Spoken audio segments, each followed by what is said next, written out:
మార్చిలో T20 world cup గెలిచిన తర్వాత ఇండియా టీం ఐర్లాండ్ టీంతో టీ20 సిరీస్ వైట్ వాష్ మరియు ఇంగ్లాండ్తో టీ20 సిరీస్ ఓటమి, ఇలా వరుసగా 7 మ్యాచ్ల్లో ఓటమి తర్వాత మన ఇండియా టీం జింబాబ్వేతో టీ20 సిరీస్లో భాగంగా మొదటి టీ20లో 7 వికెట్ల తేడాతో విజయం సాధించింది. వివిఎస్ లక్ష్మణ్ కోచింగ్లో శ్రేయస్ అయ్యర్ కెప్టెన్గా తన మొదటి విజయాన్ని అందుకున్నాడు. ఈ మ్యాచ్లో కూడా టాస్ గెలిచి ఫీల్డింగ్ ఎంచుకున్న ఇండియన్ కెప్టెన్ శ్రేయస్ అయ్యర్ వరుసగా 8 మ్యాచ్ల్లో టాస్ గెలిచి రికార్డ్ క్రియేట్ చేశాడు. ఈ మ్యాచ్కు ముందు శివాన్ దూబే మినహా భారత్ ఫాస్ట్ బౌలర్లందరూ కలిసి కేవలం 7 టీ20లు మాత్రమే ఆడిన అనుభవం లేని బౌలింగ్ దళంతో బరిలోకి దిగింది. ఈ మ్యాచ్ ఫుల్ డీటెయిల్స్ లోకి వెళ్లే ముందు మన ఛానల్ ని సబ్స్క్రైబ్ చేసుకోండి. ఈ ఏడాది టీ20 ప్రపంచ కప్ లో బ్రియాన్ బెన్నెట్ పేరు తెచ్చుకొని చెన్నైలో భారత్ పై 97 పరుగుల చిరస్మరణీయ ఇన్నింగ్స్ ఆడాడు. కానీ ఈసారి అలాంటి ఇన్నింగ్స్ రిపీట్ కాలేదు. మయాంక్ వేసిన అద్భుతమైన మొదటి బంతికే అవుట్ అయ్యాడు. ఆ బంతి సీమౌత్ బ్యాట్ ఎడ్జ్ తగిలింది. కీపర్ కిషాన్ క్యాచ్ అందుకున్నాడు. కానీ వికెట్ కన్ఫర్మేషన్ కోసం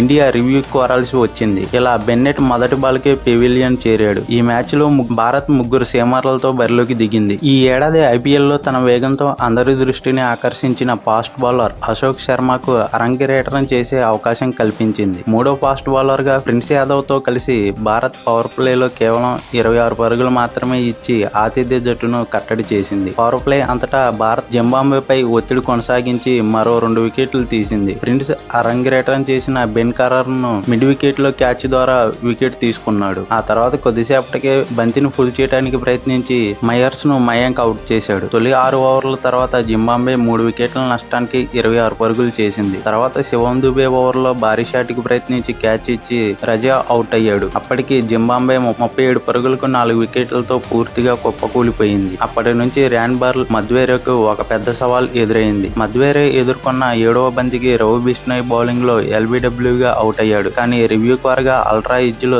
స్పైక్ లేకపోవడంతో నాట్అవుట్ గా తేలింది. ఆ తర్వాత ర్యాన్ బార్ల్ భారత్ పై దాడికి దిగగా మధ్వేరే టైం తీసుకుని చూసి ఆడాడు. బర్ల్ భారీ షాట్ ఆడే ప్రయత్నంలో 26 పరుగుల వద్ద అవుట్ అయ్యాడు. 16 ఓవర్లో 21 బంతుల్లో 14 పరుగుల వద్ద ఉన్న మధ్వేరే అశోక్ శర్మ బౌలింగ్ లో వరుసగా 2 బౌండరీలు బాది చివరకు తన వేగాన్ని పెంచాడు. ఆ తర్వాత అతను బిష్ణోయ్ బౌలింగ్ లో లాంగ్ ఆన్ మీదుగా సిక్సర్ కొట్టాడు. అప్పటి వరకు ఉక్కిరి బిక్కిరి అయిన ఆతిథ్య జట్టు ఎట్టకేలకు ఊపిరి పీల్చుకుంది. అతను చివరి వరకు బ్యాటింగ్ చేసి 2వ పరుగు ప్రయత్నంలో రన్అట్ అయ్యాడు. అప్పటికి మర్వానీతో కలిసి ఒక కీలకమైన 58 పరుగుల భాగ్యస్వామ్యాన్ని నెలకొల్పాడు. ఈ పేలవమైన ఇన్నింగ్స్ లో జింబాబ్వేకు ఇదే అత్యధిక భాగస్వామ్యం. మధ్వేరే 34 బంతుల్లో 39 పరుగులతో తన ఇన్నింగ్స్ ను ముగించాడు. మర్వానీ 20 బంతుల్లో 27 పరుగులు సాధించాడు. 20 ఓవర్లు ముగిసేసరికి జింబాబ్వే 7 వికెట్ల నష్టానికి 125 పరుగులు మాత్రమే చేయగలిగింది. మయాంక్ యాదవ్, ప్రిన్స్ యాదవ్ ల బౌలింగ్ లో వారి టాప్ ఆర్డర్ కుప్పకూలటంతో middle order, lower order batsmen సహకారంతో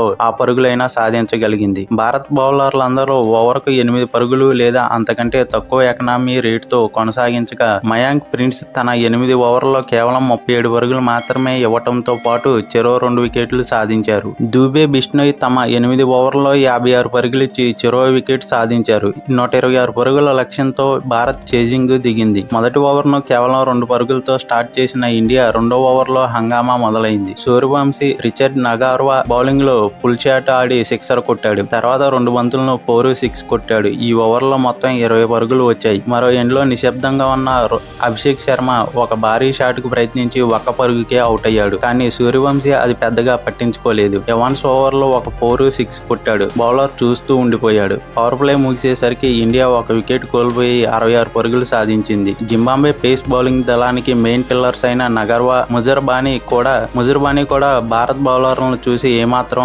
అనుకరించలేకపోయారు. దీనికి మెయిన్ రీజన్ సూర్యవంశీ బాల్ ని అంచనా వేసి విధ్వంసకర షాట్లు ఆడాడు. సూర్యవంశీ మొదటి 5 ఓవర్లలో 17 బంతుల్లో 48 పరుగులు చేసి ఆ తర్వాత కొద్దిసేపటికే 18 బంతుల్లోనే 50 పరుగులు పూర్తి చేశాడు. 7వ ఓవర్లో అతను అవుట్ అయ్యేసరికి సూర్యవంశీ అప్పటికే పలు రికార్డులను నమోదు చేశాడు. 18 బంతుల్లోనే అర్ధశతకం సాధించి చేజింగ్ ను ప్రారంభించాడు. తద్వారా సచిన్ టెండూల్కర్ రికార్డును బ్రేక్ చేశాడు. ఇంటర్నేషనల్ క్రికెట్ లో కేవలం అతి తక్కువ ఏజ్ 15 ఇయర్స్ లోనే అర్ధ సెంచరీ సాధించిన ప్లేయర్ గా రికార్డు సృష్టించాడు. ఆ మైల్ రాయిని చేరుకున్న వెంటనే నగర్వా వేసిన వైడ్ బంతిని ఆడటానికి ప్రయత్నించి డీప్ థ్రాడ్ లో క్యాచ్ ఇచ్చి అవుట్ అయ్యాడు. అతను ఇషాన్ కిషన్ తో కలిసి 2వ వికెట్ కి 21 బంతుల్లో 45 పరుగుల భాగ్యస్వామ్యాన్ని నెలకొల్పాడు. సూర్యవంశీ అవుట్ అవడంతో 1 ఓవర్ పాటు ఆట నెమ్మదించింది. ఆ ఓవర్లో 1 బౌండరీ కూడా రాలేదు. ఆ తర్వాత ఇషాన్ కిషన్ ఎవాన్స్ బౌలింగ్ లో ఫైన్ లెగ్ మీదుగా తన తొలి సిక్సర్ కొట్టి మళ్లీ ఊపునిచ్చాడు. ఇషాన్ కిషన్ కుదురుకొని న్యామోరే బౌలింగ్ లో 4 బంతుల్లో 3 4లు బాదాడు. దీంతో జింబాబ్వే మ్యాచ్ పై పెద్దగా ఆశలు మిగలలేదు.